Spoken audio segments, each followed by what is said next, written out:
사로잡힌 시선, 따뜻한 공정의 가치로 함께합니다. 황보선의 출발 새 아침. 네, YTN 라디오 황보선의 출발 새 아침 2부 시작합니다. 오늘 청취자 여러분들 방송 들으시면서 의견 주실 분들은요. 샵 0945번 50원에 유료 문자로 보내주시고 또 라디오로 잘 안 들리시면 유튜브 보이는 라디오 들어오시면 됩니다. 또 저희 YTN 라디오 앱도 있습니다. 이거 깔고 보시면 됩니다. 자, 2부 순서는요. 저희 문재인 대통령이 이제 최근에 신년 기자회견에서 여러 가지 이제 뭐 사면 관련해서 사면이라든지 여러 가지 관련해서 얘기를 이제 했는데 그 이후에 지지율이 좀 올라갔습니다. 관련해서 배종찬 인사이트 K 연구소장 연결해서 좀 분석해 보겠습니다. 표사님 안녕하십니까? 안녕하십니까. 오늘은 워싱턴 배추도사 배종찬입니다. 네, 알겠습니다. 저 문재인 대통령 지지율 얘기하기 전에 일단 네. 오늘 우리 새벽에 그 미국 대통령 바이든 대통령 취임식이 있었는데 좀 보셨습니까? 인상적인 장면들이 많았습니다. 뭐 길게 이야기하기는 뭐 시간이 부족할 것 같고요. 네. 의사당 서쪽 계단에서 취임 선서를 했는데 서쪽 계단의 의미가 바로 그 계단을 통해서 시위대가 난입을 했던 것이거든요. 밀고 들어갔죠.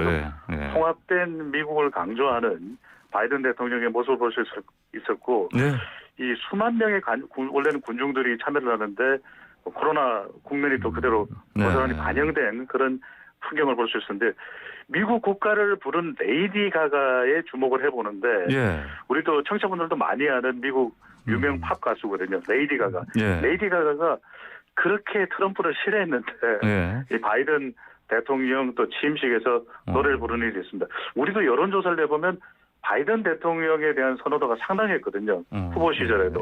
그런 만큼 앞으로 한반도 평화 또 한미 동맹에는 어떤 모습을 보여줄지 상당히 기대하는 목소리가 높아지고 있습니다. 네. 자, 아까 말씀드렸던 문재인 대통령의 신년 기자회견 지난 월요일에 있었는데 지지율 좀 어떻습니까?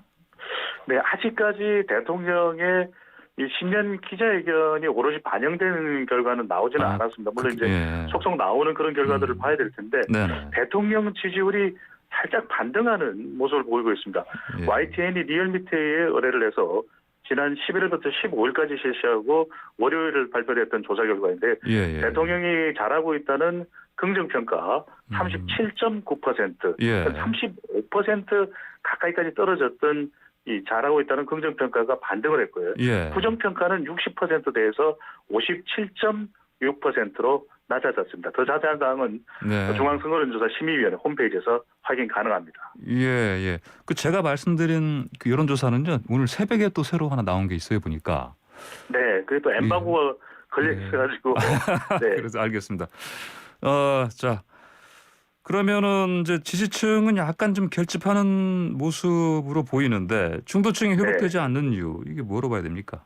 그러니까 신년 기자회견은 분명히 소통이라는 측면에서는 대통령 국정 수행 집회에 상당히 긍정적일 것으로 보입니다. 하지만 이제 단박에 지지율이 영향을 받는 것은 아니거든요. 또 신년 기자회견 때 완전히 또 풀리지 않은 그런 궁금증들도 있는 것이고 또 약간의 논란도 있습니다. 뭐 아동 또 입양과 관련해서 그런 부분들도 영향을 줄 수 있기 때문에 기다려봐야 될 텐데 중요한 건 이제 중도층입니다. 중도층의 경우에는 임기 초반이나 중반에 비하면 후반기로 가게 되면 좀 회복 탄력성이 떨어지게 되거든요. 그만큼 경제 관련 이슈들, 부동산 또 코로나 이 경기 침체 관련된 부분들이 조금 더 회복되고 성과가 나올 때 또 검찰개혁 피로감으로 이탈했던 중도층들이 또 돌아오는데 시간이 걸리기 때문에 앞으로 이제 3차 재난지원금의 효과 또 코로나 백신이 이제 2월 달부터 접종이 되면 이런 현실적인 성과가 나올 때까지 시간이 걸릴 것으로 보이는데 시기적으로는 2월 설 명절 연휴 민심의 평가를 거친 이후에 중도층 지지율에도 변화가 있을 것으로 전망이 됩니다. 사실 방금 말씀해 주신 여론조사 결과는 그 신년 기자회견 이게 반영이 사실은 거의 안 된 걸로 봐야 되겠지 않습니까? 그렇죠. 일정상으로는 그렇죠. 그럼 만약에 이제 제가 말씀드린 엠바고 때문에 아직은 저희가 논할 수는 없겠지만 어떻게 예상하십니까? 신년 기자회견이 긍정적으로 반응을 했을 것 같습니까? 아니면 똑같을 것 같습니까? 기자회견의 효과는 그렇습니다. 이게 소통을 한다는 것이고 또 구체적으로 대통령의 설명을 설득 할 수 있는 네네. 내용들이 있는지를 보는 것이고 비전이 있는지를 보는 건데 그런 면에서는 예. 2시간여 가까이 대통령의 목소리를 직접 들을 수 있었거든요. 네. 그런 만큼 효과는 있는데 이전에 비하면은 이 반등하는 속도나 예. 또 이 비율은 조금은 네. 이전보다는 더딜 수도 있을 것으로 보입니다. 아 그렇군요. 알겠습니다. 정당 지지율은 좀 어떻게 나왔습니까? 특히 뭐 보궐선거가 있는 쪽이 우리가 이제 사실은 관심이 큰데 서울과 그렇죠. 부산. 이제 예. 보궐선거가 있는 서울과 부산의 지지율이 어떤지가 중요할 수밖에 없는데 지지율은 결국에는 이 선거에 나가는 후보들의 기초 체력이거든요. 정당 지지율이 높으면은 상당히 지원을 받는 셈이 될 테고 그렇지 예. 않다면 후보가 또 각고의 노력을 해야 되는 상황인데 서울의 경우에는 국민의힘 35%, 예. 더불어민주당이 26.3%로 나타났고요. 예. 부산, 울산, 경남의 경우에는 국민의힘이 40.1%, 예. 더불어민주당이 26.1%로 나타났습니다. 예. 그러니까 서울과 부산, 울산, 경남 이게 부산, 부울경을 합해서 통계 처리된 결과인데 예. 이것만 보면은 또 국민의힘의 예. 지지율이 또 높게 나타나는데 이게 중요한 것은 결과적으로 이것이 후보자의 득표로 이어질 수 있는지 예. 얼마만큼 지지율을 또 득표로 끌어낼 수 있는지는 또 선거에서 결과를 봐야 되기 때문에 예. 앞으로 이것이 중요한 관건이 될 것으로 보입니다. 네, 자 다른 중요 이슈도 좀 보죠. 이재용 네. 삼성전자 부회장이 파기 환송심에서 뭐 사실 뭐 이를테면 집행유예 받는다 뭐 지금처럼 아니면은 그전처럼요 아니면 또 실형 선고 받고 또 구속이 될 것이다 그랬는데 이제 결국은 이제 실형 선고 받고 법정 구속됐습니다. 그렇죠? 네. 이에 대해서 여론이 좀 어떻습니까?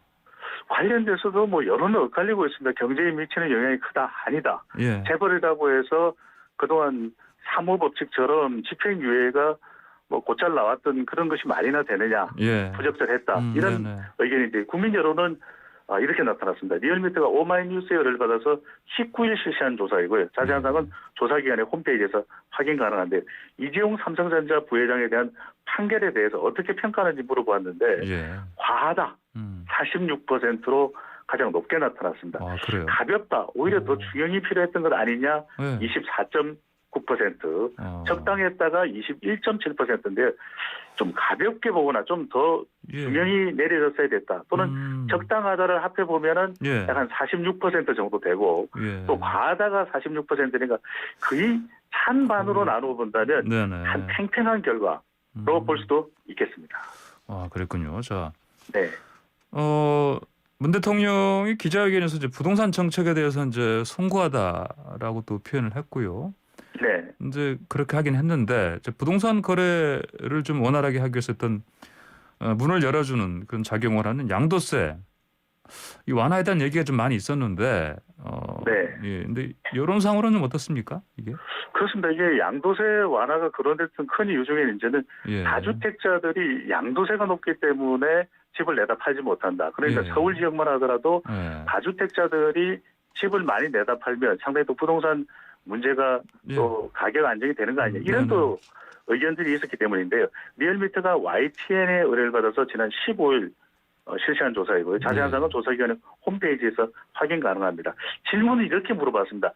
부동산 매물을 늘리기 위해 다주택자 양도소득세, 중과세를 네. 한시적으로 감면하거나 폐지하자는 주장에 대해서 어떻게 생각하는지 찬반을 물어봤는데요. 찬성한다는 의견이 약 50%인 예. 50.1%로 나타나고 절반 정도죠. 예, 절반 그런데 정도. 반대도 적지 않았습니다. 반대도 예. 40.8%로 나타나는데 이건 좀 지역별로 나눠볼 필요가 있겠는데요. 예, 예.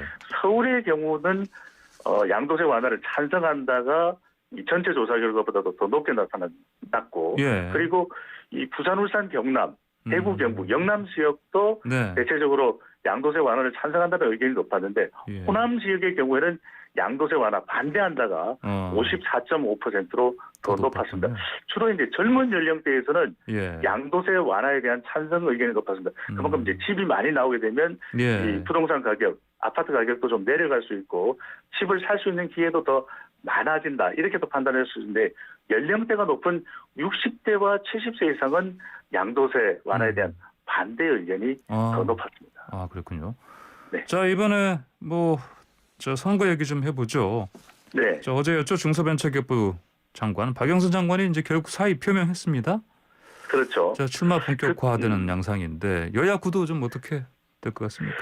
네, 그동안 이 박영선 장관 출마 이후로는 상당히 그러니까요. 이 이야기들이 많았었는데 왜 나오지 않느냐, 나오는 것이 이 확실시 되는데 어제 이제 사의 표명을 하고 이제 전 중소벤처기업부 장관이 됐습니다. 그만큼 이제 공식적인 출마 선언을 곧 한다라는 의미가 될 텐데요. 이 더불어민주당 내에서는 박영선 전 장관 그리고 이미 공식 출마 선언을 한 우상호 더불어민주당 의원의 대결이 될 가능성이 상당히 높은데 여론조사 결과에서 앞서가는 결과를 많이 종합적으로 분석을 해보면 고인 박 전 장관이 앞으로 내부 경선이나 본선에서도 상당히 경쟁력을 발휘할지 여부. 그러니까 이 여권 내의 경쟁력은 문재인 대통령의 지지율에 상당히 중요한 변수가 될 것으로 보입니다. 4월 7일 보궐선거에 가까울수록 대통령의 지지율이 반등하느냐. 왜?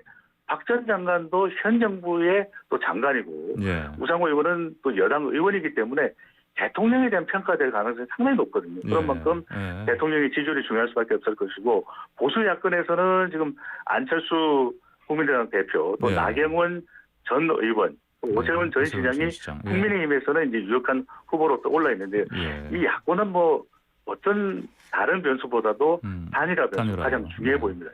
안철수 국민의당 대표가 제안한 것을 김종인 비대위원장은 또 못 받아들이는 또 반환을 냈기 때문에 앞으로 각각 후보자가 결정되고 난 이후에 3월 초경 이 단일화가 얼마만큼 순조롭게 이루어지냐 그게 아니라 각각 출마를 하느냐 이것이 보수 야권 또 서울시장 구도에서는 아주 큰 변수가 될 것으로 보입니다. 그러게요.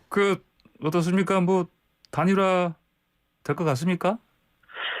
단일화가 될지 여부는 지켜봐야 될 텐데 단일화는 아주 불가피해 보입니다. 왜냐하면 우리가 97년도 대통령 선거를 한번 떠올려 보는데요. 당시 이제 김대중 후보의 경우에는 7월에 실시되었던 동아일보와 동설 리서치, 동아일보와 동설 리서치의 조사 결과를 보면 이회창 후보보다도 더 여론조사에서는 지지율이 낮았었는데 실제 대선 득표율은 40.3%였습니다. 그런데 이 이인재 후보가 경선에 불복하고 나갔지 않습니까? 결국 당시의 여권은 단일화가 되지 않았는데 이해창 이 후보와 이인재 후보의 득표율을 합하면은 거의 60% 가까이 됩니다.